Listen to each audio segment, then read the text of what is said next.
Hello friends, welcome back to my channel CHC competitive Hindi classes. Friends, कल हम बहुत सारे संत गुरुओं को पढ़ चुके थे। संत भक्तों की महिमा हमने जानी, क्या क्या कौन सी वे जाति से थे, कितनी उनकी रचनाएं थी, उनके विषय में कितने महत्वपूर्ण तथ्य थे, ये सब कुछ हमने जाना। और आज हम पढ़ने वाले हैं सिख गुरुओं की भक्ति के विषय में। चलिए वीडियो को स्टार्ट करते हैं। कबीरदास ने मनुष्य मनुष्य की एकता, भ्रातृत्व और धार्मिक विद्वेष तथा बाह्य आडंबर के विरुद्ध जो आवाज़ उठाई थी, उसका प्रभाव मुख्यतः उत्तर भारत में पड़ा। पंजाब में धार्मिक गुरुओं ने एक नए संप्रदाय सिख संप्रदाय का प्रवर्तन किया, जो स्पष्टतः कबीर से प्रभावित। नानक देव अकेले ऐसे संत हैं जिन्होंने मुसलमान राजाओं नवाबों का स्पष्ट विरोध किया है। किसने विरोध किया बेटा? नानक देव ने। वे अकेले ऐसे संत थे जिन्होंने मुसलमान राजाओं का और नवाबों का स्पष्ट रूप से विरोध किया है। अब हम पढ़ने वाले हैं गुरु नानक के विषय में। चलिए देख लेते हैं इनको। गुरु नानक जी का जो जन्म है वो 1469 ईस्वी से 1538 ईस्वी तक माना जाता है।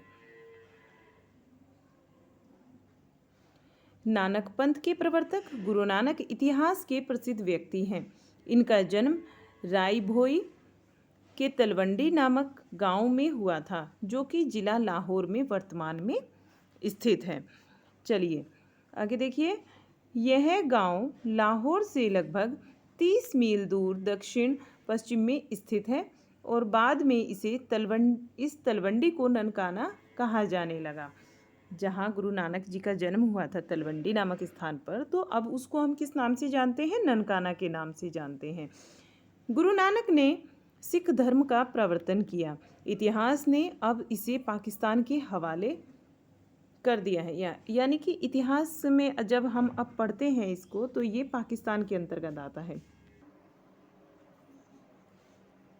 प्रत्येक वर्ष श्रद्धालु सिख ननकाना की यात्रा पर जाते हैं। कहाँ जाते हैं बेटा? सिख ननकाना की यात्रा करने जाते हैं। गुरु नानक में भगवत भक्ति के अंकुर लड़कपन में ही फूट गए थे, यानी कि उनके बचपन में ही आने लगे थे। वे पास के जंगलों में जाकर चिंतन मनन किया करते थे। ये एक मोदी खाने में नौकरी भी करते थे। देखिए याद रखना, ये एक मोदी खाने में नौकरी भी करते थे। भक्ति में खोए रहने के कारण इन्होंने किसी को अधिक आटा तोल दिया। क्या किया था बेटा? इन्होंने आटे को अधिक आटा तोल दिया था किसी को, और जिसके कारण ये नौकरी से निकाल दिए गए। इन्हें ऐसा लगा जैसे अब तो मुझे अपनी मांगी हुई मुराद मिल गई, पूरी मेरी इच्छा पूर्ति हो गई। वे भ्रमण के लिए निकल पड़े नौकरी से निकाले जाने के बाद, और भजन कीर्तन से लोगों को प्रभावित करना इन्होंने शुरू कर दिया। ये खत्री परिवार में पैदा हुए थे, और खत्री जो है वो क्षत्रिय का अपभ्रंश रूप है। खत्री क्षत्रिय का अपभ्रंश रूप है।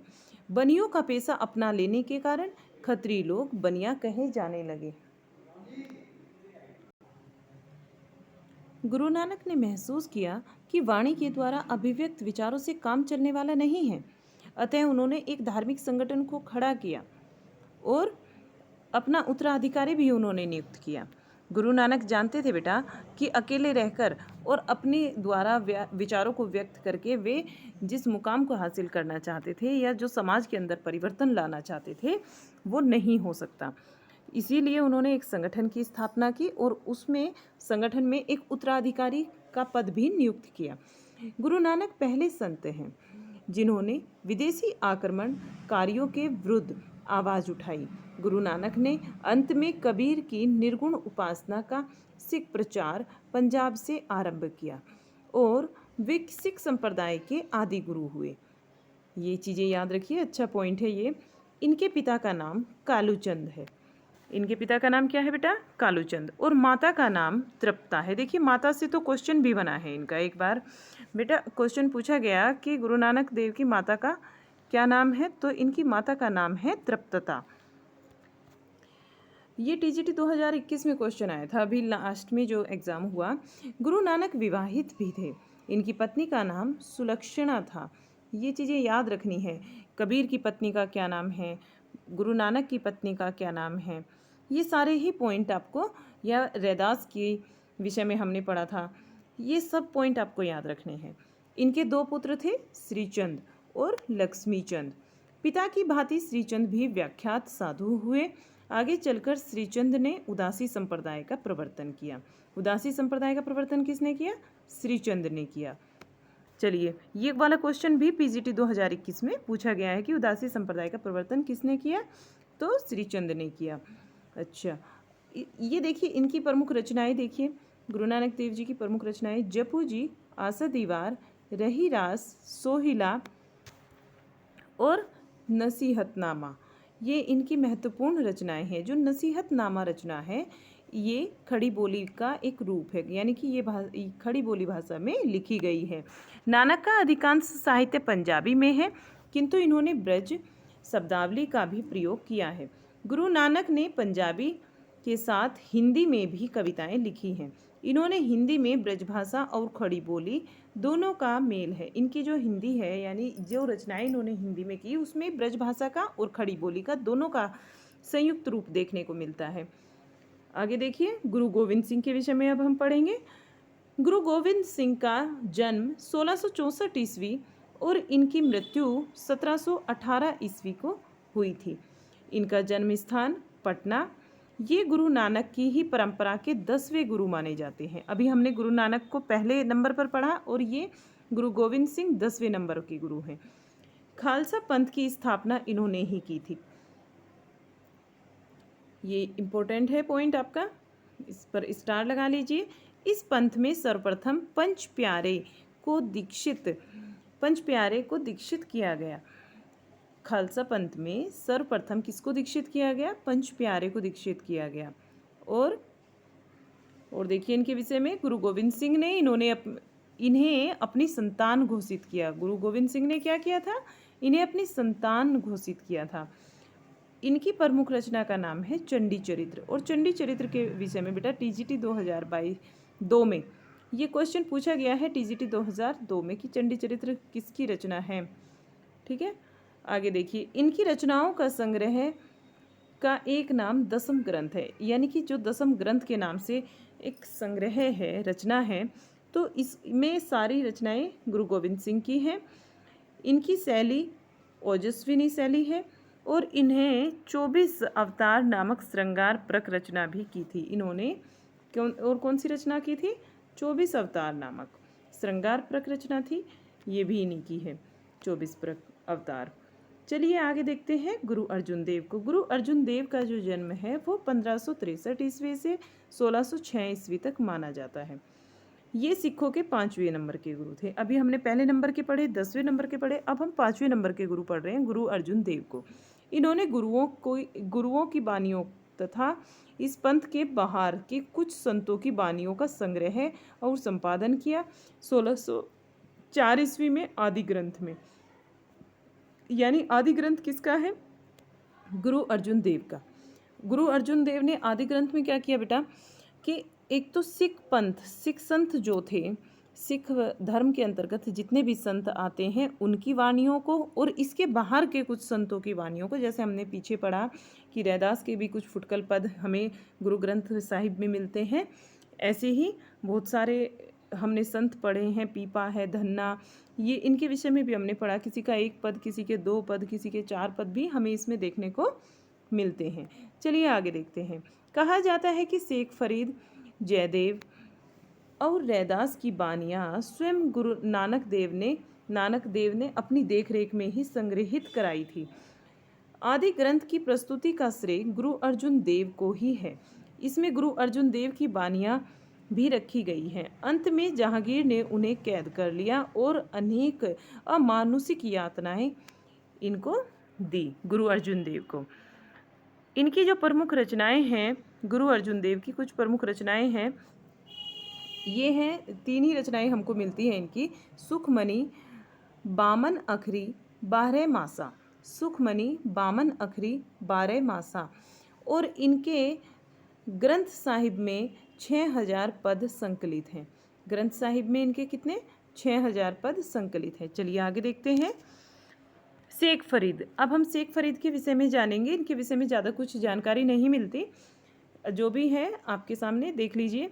शेख फरीद ये पंजाब के संत थे, गुरु नानक के समकालीन थे। शेख फरीद पंजाब के संत और गुरु नानक जी के समकालीन थे। आदि ग्रंथ में इनके 4 पद संकलित हैं। कितने पद संकलित हैं बेटा? 4 पद संकलित हैं। चलिए आगे देखते हैं। पलटू दास। पलटू दास के विषय में देख लेते हैं। पलटू दास जी ये जाति के बनिया तथा फैज़ाबाद के निवासी थे। जाति के बनिया थे और फैज़ाबाद के क्या थे? निवासी थे। आगे देखिए तुलसी साहब। तुलसी साहब के विषय में हम देखते हैं कुछ महत्वपूर्ण पॉइंट। ये जाति के ब्राह्मण थे। क्या थे बेटा? जाति के ब्राह्मण। इनका जन्म स्थान अलीगढ़ था और ये अपने को मानसकार आचार्य तुलसीदास जी का अवतार मानते थे। रामचरितमानस के जो आचार्य थे तुलसीदास जी, उनका अवतार मानते थे तुलसी साहब खुद को, कि ये तुलसी साहब जी तुलसीदास जी के क्या हैं?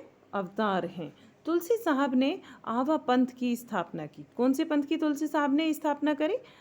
किस पंथ की स्थापना करी तुलसी साहब ने? आवा पंथ की स्थापना की है।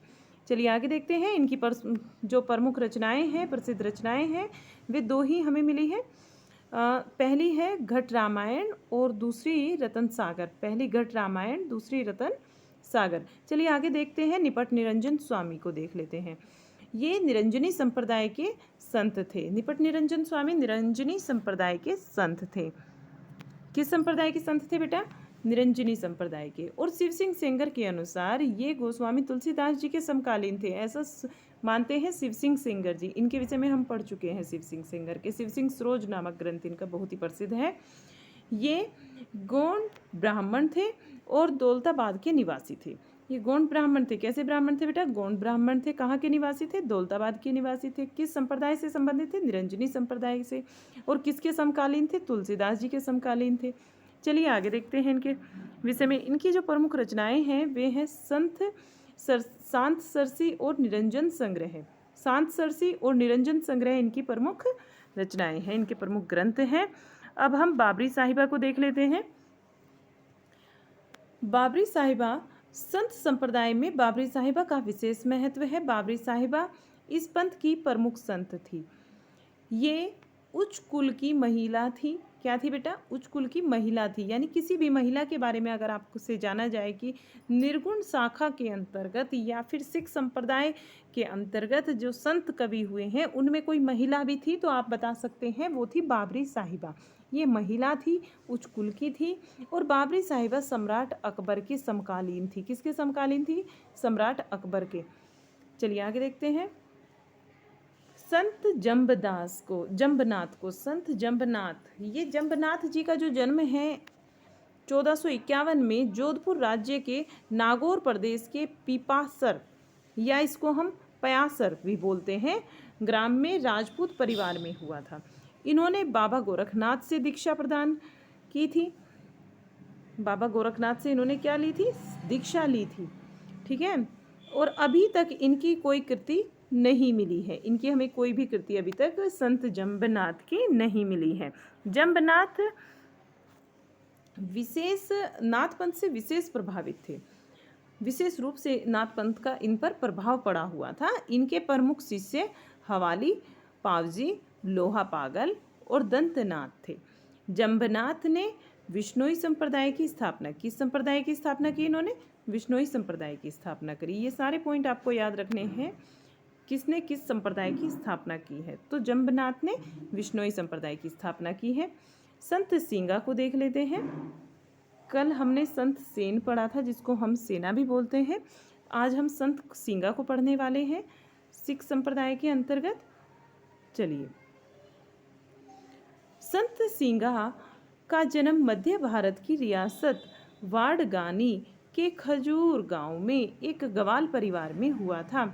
इनकी काव्य भाषा निमाड़ी थी। कैसी भाषा थी इनकी? काव्य भाषा क्या थी? निमाड़ी थी। सिंगा ने 11 रचनाओं का निर्माण किया। कितनी रचनाओं का निर्माण किया है सिंगा ने? 11 रचनाओं का। चलिए इनकी 11 रचनाएं देख लेते हैं। सिंगा जी का दृढ़ उपदेश, पहली रचना है सिंगा जी का दृढ़ उपदेश। दूसरी है सिंगा जी का अध्यात्म। तीसरी रचना है सींगा जी का दोष बोध। चौथी रचना है इनकी सींगा जी का नरद और सींगा जी का सरद, नरद सरद, यानी सींगा जी का सींगा जी का सींगा जी का, ये हर एक रचना में इनकी कॉमन है। ठीक है, ये मत सोचना कि यहाँ पर सींगा जी का हर एक रचना में क्यों आया है, बेटा ये हर एक रचना में ही कॉमन है। देखिए आगे, सींगा जी की वाणी, सींगा जी की वाणावली, सींगा जी का 7 वार, सींगा जी की 15 तिथि, सींगा जी की 12 मासी और सींगा जी के भजन। हम इनको याद करने के लिए शॉर्ट में ऐसे भी कर सकते हैं कि से एक बार पढ़ लो, सींगा जी का दृढ़ उपदेश, आत्माख्यान, दोष बोध, नरद सरद, वाणी वाणावली, 17 वार 15 तिथि और 12 मासी, 17 वार 15 तिथि 12 मासी भजन गाए जाते हैं सींगा जी के। चलिए आगे देखते हैं।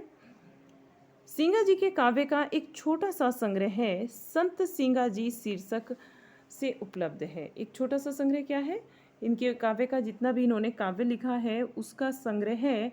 वो छोटे बड़े मतलब इसका जो रूप है वो एक छोटा रूप है। संत सींगा जी, इन्हीं के नाम से, इन्हीं के नाम पर एक संग्रह किया गया है इनकी रचनाओं का। चलिए आगे देखते हैं। हरिदास निरंजनी के विषय में देख लेते हैं। संत हरिदास निरंजनी निरंजनी संप्रदाय के कवि हैं। किस संप्रदाय से जुड़े हुए हैं, निरंजनी संप्रदाय से। इनका मूल स्रोत नाथपंथ है। आपने देखा होगा अभी तक जितने भी हमने संत सिख संप्रदाय के अंतर्गत जितने भी संत कवि पढ़े हैं, इन सभी पर अधिकतर नाथ संप्रदाय का प्रभाव पड़ा है। निरंजनी संप्रदाय को नाथपंथ एवं संत काव्य के बीच की कड़ी माना जाता है।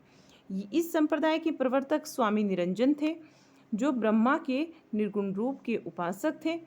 जो क्या थे, ब्रह्मा के निर्गुण रूप के उपासक थे। हरिदास संतों को ईश्वर के समान पूज्य मानते हैं। इनकी भाषा ब्रज है। आगे देखिए, अष्टपदी जोग ग्रंथ, अष्टपदी नंबर 1 इनके जो प्रमुख ग्रंथ हैं वे 7 हमें मिले। पहले वाला है अष्टपदी जोग ग्रंथ, दूसरा ब्रह्मा स्तुति, तीसरा ग्रंथ है हंस प्रबोध ग्रंथ, चौथा निरपख मूल ग्रंथ, पांचवा पूजा जोग ग्रंथ, छठा है सगाधी जोग ग्रंथ और सातवां है संग्राम जोग ग्रंथ। ये 6 ग्रंथ इनके इम्पोर्टेंट हैं। चलिए आप आगे, हमारा ये वीडियो यहीं पर ख़त्म होगा और इसके लिए आपका बहुत बहुत धन्यवाद। आपने हमारे साथ समय दिया। अपने नोट्स भी बेटा बनाते रहिए साथ के साथ। अभी इसे बनाएंगे तो आपको ज़्यादा मेहनत नहीं करनी होगी और कम टाइम में ही आपके नोट्स बन जाएंगे। ये फ्री ऑफ कॉस्ट है बैच आपका। यूट्यूब पर पूरा बैच होगा हिंदी साहित्य का, और हिंदी साहित्य टीजीटी पीजीटी का जो सिलेबस है उसमें 6 सब्जेक्ट आपके होते हैं। 6 आपका भाषा विज्ञान, संस्कृत व्याकरण, संस्कृत साहित्य, काव्य शास्त्र और हिंदी व्याकरण, हिंदी साहित्य। ये 6 के 6 सब्जेक्ट आपको सारे कराए जाएंगे, कंप्लीट कराए जाएंगे। फुल कोर्स आपका यूट्यूब पर होगा, फ्री ऑफ कॉस्ट होगा। आप हमारे साथ मिलकर अपनी तैयारी को और ज़्यादा बेहतर कर सकते हैं। ये बैच उन्हीं स्टूडेंट्स के लिए स्टार्ट हुआ है जो पेड क्लासेस को अफोर्ड नहीं कर सकते। आपको इन क्लासेस में और पेड क्लासेस में कोई डिफरेंस नज़र नहीं आएगा। अगर आपकी कोई इंक्वायरी है तो आप प्लीज़ मुझे कमेंट बॉक्स में लिख सकते हैं। कहीं कोई समस्या हो रही है, समझ नहीं आ रहा, तो भी आप कमेंट बॉक्स में लिख सकते हैं। चलिए वीडियो को यहीं पर समाप्त करते हैं। धन्यवाद।